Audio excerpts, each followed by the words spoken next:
ভালোবাসা ভালোবাসা হলো কারো প্রতি মায়া, মমতা, অন্তরঙ্গতা আর দায়বদ্ধতার মিশেলে তৈরি হওয়া তীব্র শক্তিশালী এক অনুভূতি। ভালোবাসা আসতে কিছুটা সময় লাগে, তবে মোহের মতো এটা খুব দ্রুতই হয়ে যায় না। হ্যাইলি নেইডিক, একজন সাইকোথেরাপিস্ট এবং রিলেশনশিপ এক্সপার্ট, তার মতে ভালোবাসা হলো নিরাপত্তা, সম্মান, শ্রদ্ধা ও প্রশংসার এক অনুভূতি। একটা বন্ধনের মধ্যে দায়বদ্ধ এবং নিরাপদ থাকার অনুভূতি। ভালোবাসা সেই মানুষটা পাশে থাকলে তুমি শান্তি বোধ করবে, মন শান্ত হবে। স্নিগ্ধ, শান্ত, নিরাপদ, আরামদায়ক, উষ্ণ এক অভিজ্ঞতা হবে তুমি তাকে তার কাছ থেকে লুকানোর কোনো চেষ্টা করবে না, পারফেক্ট সাজার ভান করবে না। ভালোবাসা তোমার শক্তি, তোমার দুর্বলতা সবই সে জানে। তোমার দোষ লুকানোর চেষ্টা করবে না।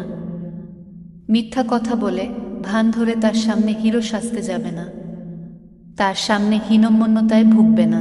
ভালোবাসা কিছুটা সময় দিলেই হবে।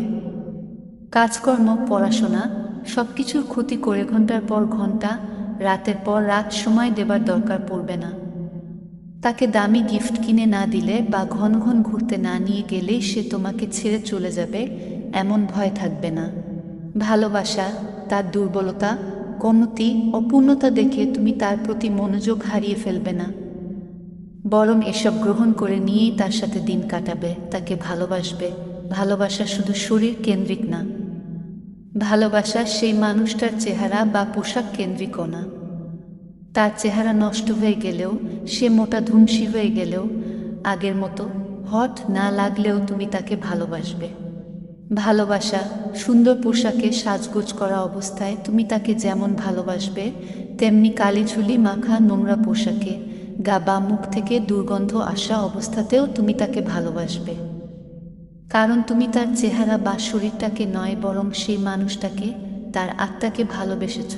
ভালোবাসা তার ভুল ধরিয়ে দেবে। সে কি মনে করবে এটা চিন্তা না করে তাকে সংশোধন করে একজন ভালো মানুষ হিসেবে গড়ে তুলতে চাইবে, কারণ তুমি তাকে ভালোবাসো। ভালোবাসা তুমি জানো, তুমি বোঝো সে একজন মানুষ, তার পক্ষে পারফেক্ট হওয়া সম্ভব না, তার কমতি আছে, তুমি সেগুলো গ্রহণ করে নিয়েছ। দিন যত যেতে থাকবে বন্ধন তত মজবুত হবে। সে তোমার উন্নতির পথে বাধা হয়ে দাঁড়াবে না, উল্টো অনুপ্রেরণা দেবে, সাহস যোগাবে। ভালোবাসা সে সুখ পাচ্ছে কিনা এটার চাইতে তার কাছে গুরুত্বপূর্ণ হবে সে তোমাকে সুখী করতে পারছে কিনা। তোমার সুবিধা অসুবিধার দিকে খেয়াল রাখবে। কোনো কথা বলা বা কোনো কাজ করার আগে বা পরে চিন্তা করবে, এটা করলে তোমার কষ্ট হবে না তো, তোমার ক্ষতি হবে না তো। কোনো কিছু চাইবার আগে মাথায় রাখবে সেটা পূরণ করার সামর্থ্য তোমার আসলেই আছে কিনা। খুব সুন্দর একটা উক্তি আছে, তোমার যখন কোনো ফুল ভালো লাগবে তুমি তাকে ছিঁড়ে নেবে, যখন তুমি ফুলকে ভালোবাসবে তখন গাছটাতে প্রতিদিন পানি দেবে। ভালোবাসা শত ঝড়ঝাপটা, বিপদাপদেও পাশে থাকে, আগলে রাখে, ভেঙে পড়লে অনুপ্রেরণা যোগায়, সাহস যোগায়। বেশি সুন্দরী বা বেশি টাকা পয়সাওয়ালা, হ্যান্ডসাম কাউকে দেখলেই ছেড়ে চলে যায় না।